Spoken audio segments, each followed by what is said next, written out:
The biggest wrong food combination, in my opinion, is protein and starch.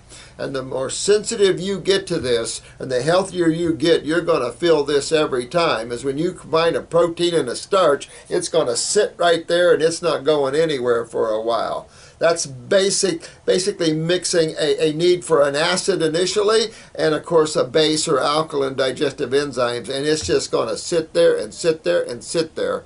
And I've screwed up many a times. I'm sitting there eating an apple to help digest it down, because bad combination is protein and starch, and that's what they assumed this pilot had. And I assumed that this lady could have, and it's a real factor, so they're smearing her name, but in reality, this could be an improper food combination problem, creating blood alcohol and blood sugar levels. Those are facts.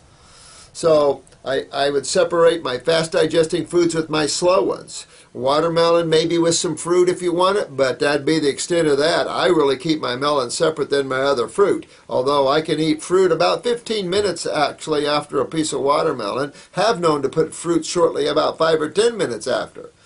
If you have a vegetable meal, that's a whole nother game. Those vegetables take a long time to break down. You would never put fruit on vegetables. You never put fruit on your salad, or you're going to get fermentation of that fruit. You just got to have more separation between a salad meal than adding fruit, than having fruit and then adding a salad. Because fruit digests very quickly. That's the beauty of it.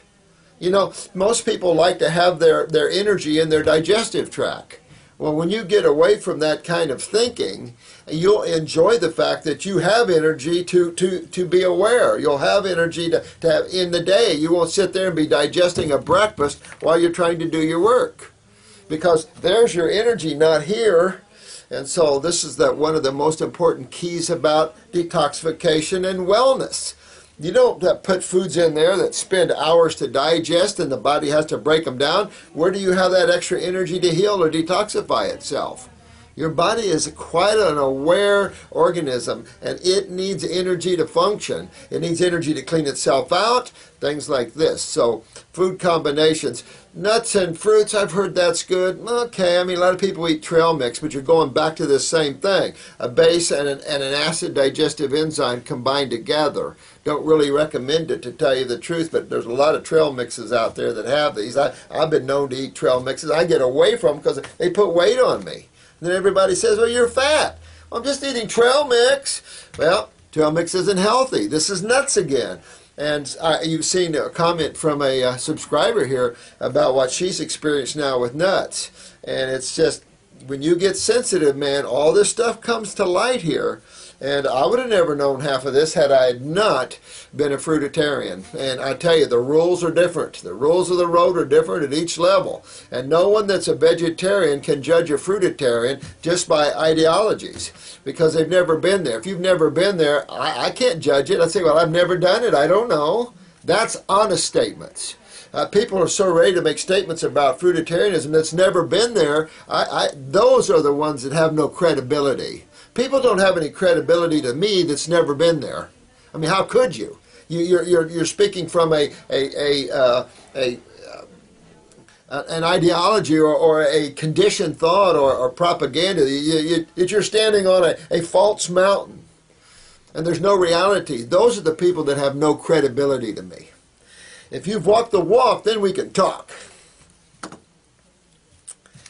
So, good question. I really do appreciate that, my healthier me. That was a good question. I know I didn't have that probably in my repertoire there, and the more of these good questions. And here's a good case here, guys. Let's solve this case. This is the KB, and this is a good case. This is about healing the gut. I've been suffering from 9 months after having my baby with lightheadedness. Head feels stuffy every day with dizziness that comes and goes. Now let's stop right there. Let's stop right there. Where do you think that is? We've covered this before. So where do you think her problem is right now? Right here in the cerebellum. Just remember, this is the cerebellum. You've got the medulla, the mastoid, the ear. All this deals with your equilibrium, dizzy, vertigo center. So she feels stuffy. What's that? That's her lymphatic system. So her lymph system is not moving well at all. She's got pressure up here in the cerebellum. This is important to fix, but she's not draining her lymph system right off. So let's go on here. It gets better. Because has had an insulin shots. She had insulin shots, magnesium sulfate during labor, which may have weakened my liver and kidneys even more. So she knows she's got weak kidneys for sure. After I got out of the hospital, my health has never been the same. I have swinging hypertension. Remember, we've talked about the swinging blood pressure right here. It takes her right back here to her cerebellum again. So everything's taking us up there, but what's taking us? The lymphatic system. When I awake in the mornings, around 150 over 100, at night 180 over 115. Well, I can tell you already have kidney weakness. Obviously, on top of you're not moving lymph and it's backed up into your head area here, honey. You got to fix that. There's a bitter taste in the mouth. Well, that could be acid taste in the mouth. That could be a metal taste in the mouth. Acid taste of some sort in the mouth there, honey. Went to a holistic doctor to do an intestinal permeability test. Well, here's this leaky gut concept where you're dumping, you're leaking undigested foods, or you're leaking toxins into the bloodstream. You know, I don't get into that kind of thinking because I can tell you if you have a leaky gut syndrome like that, you're going to be rushed to the OR and you're going to be in serious trouble. Death can result real quick. So this idea that you're spilling off toxins into the blood from the bowel, I don't know how much I get into buying that sort of thing. Yeah, there's probably some degree of that, but I don't know. You know, worst thing is interstitial lymphatic constipation and inflammation. Your gut starts springing a leak. You're going to the OR real quick. That's all I can tell you. I think you're just a really toxic, you're interstitially lymphatic constipated in the gut wall, probably malabsorbed out of that. Hypertension is not from the leak as spilling of food particles and toxin into my bloodstream. I must say, man, you would really be in the OR if this was a very serious issue here.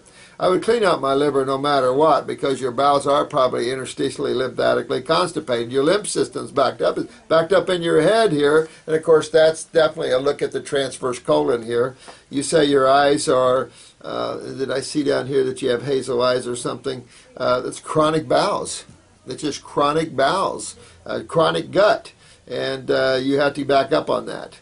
Overloading my liver because my circulation is low. A lot of people blame blood circulation when it's a lymphatic problem. You can have low blood circulation, but boy, I tell you what, another name for that can become ischemia, and that is life-threatening to cells. More than likely people have poor lymphatic drainage than they have poor circulation, I can tell you. You see this a lot in the lower legs where they blame the venous system for not moving the toxins away, and they venous strip people all the time, and it doesn't do any good because it's not a venous problem, it is a lymphatic problem. And you see this just over and over and over again. Lack of understanding of the lymph system. Sounds like this naturopath has a lack of understanding of the lymph system.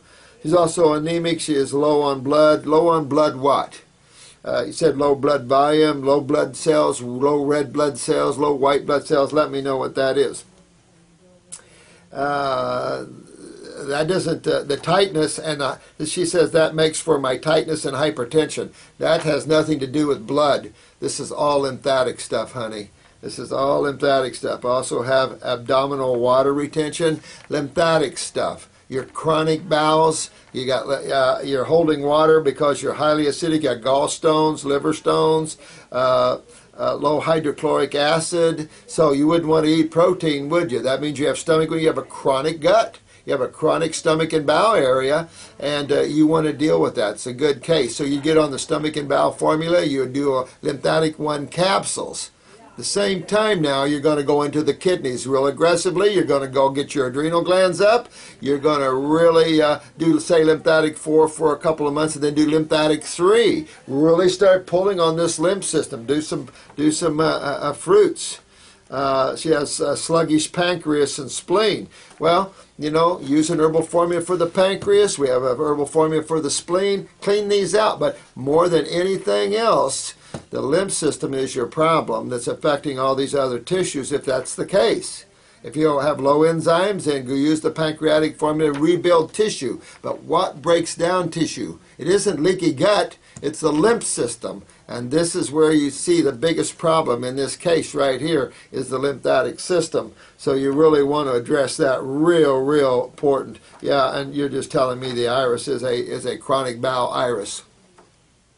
So that's a bit of an issue. You know, you've got some work ahead of you. And where I see a chronic bowel iris, I see transverse colon problems, pituitary problems. So you might want to look at that too. My question is, how do I safely patch up a leaky gut?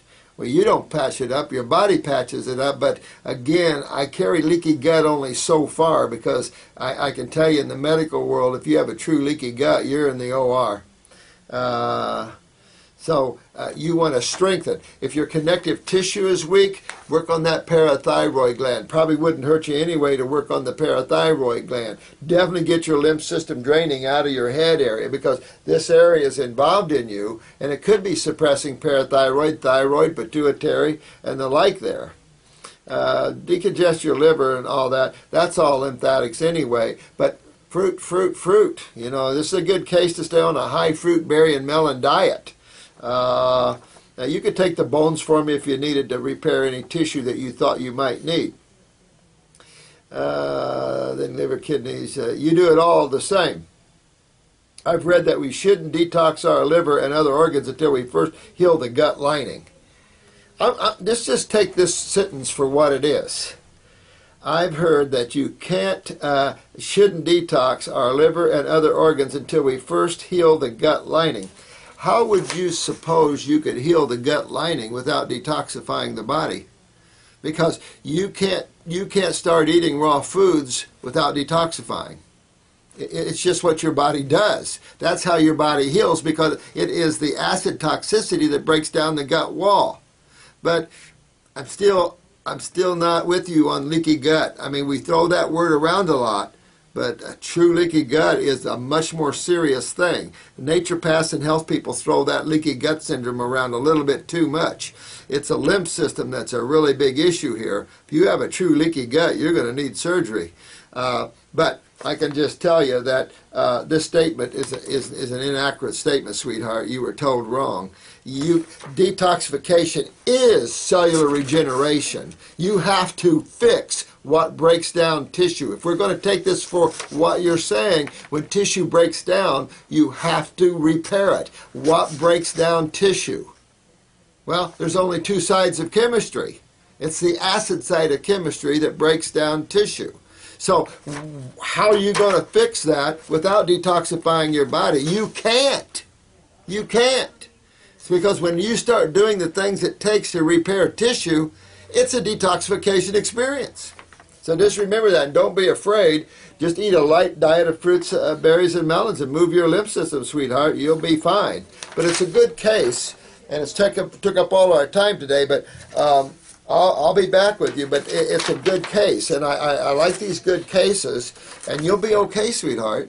You really will. Just relax and detoxify. You've got a lymphatic problem, big time, and this is how we can keep coming back. These are good cases to show you. Got a couple more real good cases that need to be addressed. Try to address them today. We'll see what my day turns out to be, but this is a good case. Move your lymph. Get those kidneys. Get those adrenal glands. Pop up the parathyroid. That strengthens connective tissue. That's the only way to strengthen connective tissue is to utilize calcium properly. But you also have to realize what takes calcium out of connective tissue, and that's acidosis.